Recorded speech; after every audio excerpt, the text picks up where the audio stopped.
नमो नमः प्यारे बच्चों, हार्दिक स्वागत है आप सभी का संस्कृत शाला की आज की कक्षा में। और हमारा आज का विषय है छठी कक्षा के 8वें पाठ पर आधारित ये वर्कशीट, जिसमें हम जानेंगे कि परीक्षा में आपको प्रश्नों को किस प्रकार करना है। यहाँ आपको अपनी कक्षा, अपना रोल नंबर, अपना नाम व अपने अध्यापक, और अध्यापक में भी संस्कृत अध्यापक का नाम आपको यहाँ लिखना है।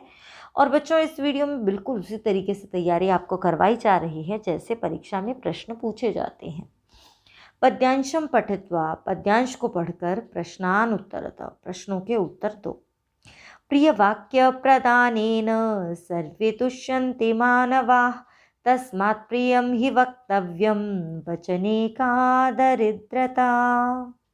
देखिए, प्रिय वाक्य प्रदानेन अर्थात प्रिय वाक्य बोलने से सर्वे मानवाः तुष्यन्ति, सभी मनुष्य संतुष्ट हो जाते हैं। तस्मात् प्रियम ही वक्तव्यम, तो प्रिय ही बोलना चाहिए, मीठा ही बोलना चाहिए। वचने का दरिद्रता, अरे बोलने में भी कैसी दरिद्रता, बोलने में कौन क्या क्या घट रहा है आपका, ये अभिप्राय है। प्रिय वाक्य प्रदानेन के तुष्यन्ति, प्रिय वाक्य बोलने से कौन संतुष्ट हो जाते हैं। अब आप कहेंगे प्रिय वाक्य प्रदानेन सर्वे तुष्यन्ति, सर्वे लिख तो देंगे लेकिन बच्चों आपको साथ में लिखना है मानवाः, सर्वे मानवाः तुष्यन्ति, ये हो जाएगा आपका इसका उत्तर। कस्मिन का दरिद्रता, किसमें क्या दरिद्रता, मतलब क्या करने में कोई भी दरिद्रता नहीं है, ये अभिप्राय है। तो क्या करने में, वचने, बोलने में, मीठा बोलने में, तो हो जाएगा वचने का दरिद्रता, ये तो वचने इसका हो जाएगा उत्तर।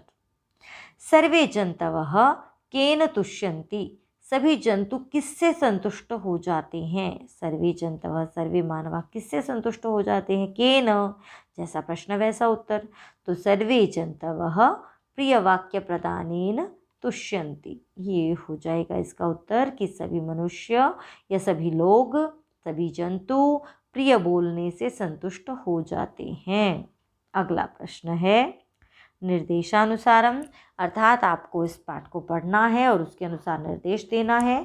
तो यहाँ बच्चों आपका पहला प्रश्न है अदरिद्रता इत्यस्य विलोम पदम किम। यहाँ पर अदरिद्रता का विलोम क्या है, तो अदरिद्रता का विलोम तो आप बड़े आसानी से ढूंढ लेंगे।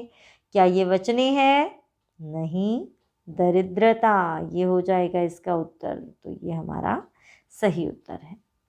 तुष्यन्ति इति क्रियापदस्य कर्तृपदम किम, यानी कि तुष्यन्ति जो ये शब्द है इसका कर्ता कौन है, कौन संतुष्ट हो जाता है, वचन संतुष्ट हो जाता है, हाँ, या तदेव वही संतुष्ट हो जाता है, या जंतवः, सभी जंतु संतुष्ट हो जाते हैं, ये हो जाएगा इसका उत्तर।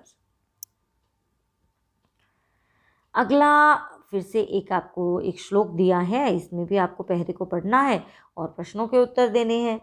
तो उद्यमेन हि सिद्ध्यन्ति कार्याणि न मनोरथैः, न हि सुप्तस्य सिंहस्य प्रविशन्ति मुखे मृगाः। तो बच्चों यहाँ पर उद्यम से ही, परिश्रम से ही सभी काम सिद्ध होते हैं, मनोरथ से नहीं, मतलब चाहने से सब कुछ नहीं होता, उसके लिए आपको करना पड़ता है। नहीं सुप्तस्य सिंहस्य प्रविशन्ति मुखे मृगाः, सोए हुए शेर के मुख में कभी भी मृग प्रवेश नहीं करते। सोया हुआ कोई शेर ऐसा थोड़ी उसके मुंह में अपने आप से हिरण आके बैठ जाएगा कि आ जाओ मुझे खा लो, तो उसको भी उसके लिए मेहनत करनी पड़ती है। अब इसकी कर लेते हैं प्रश्नोत्तर।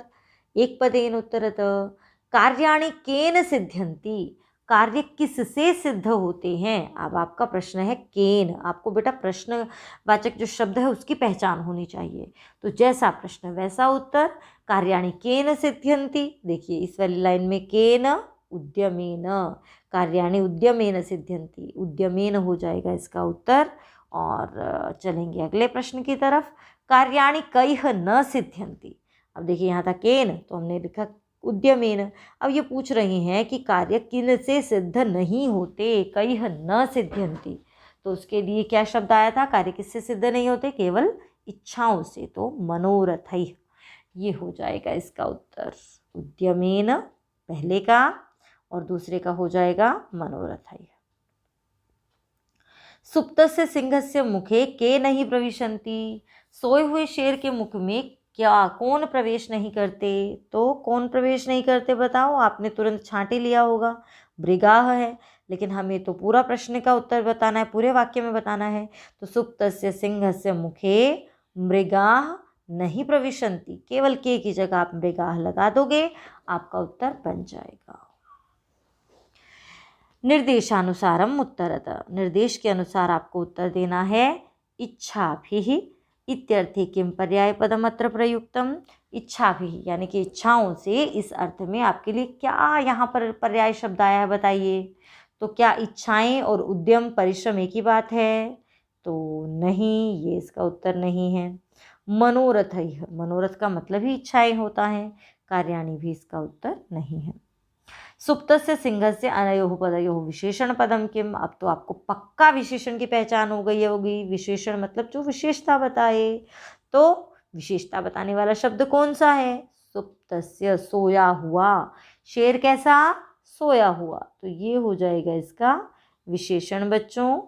और देखिए अब हम चलेंगे आगे की तरफ। विशेषण हमने जान लिया, विशेषण है सुप्तस्य। और विशेषण के बाद हम देख लेते हैं, क्या सिंहस्य तो नहीं है? नहीं, ये तो विशेष्य है।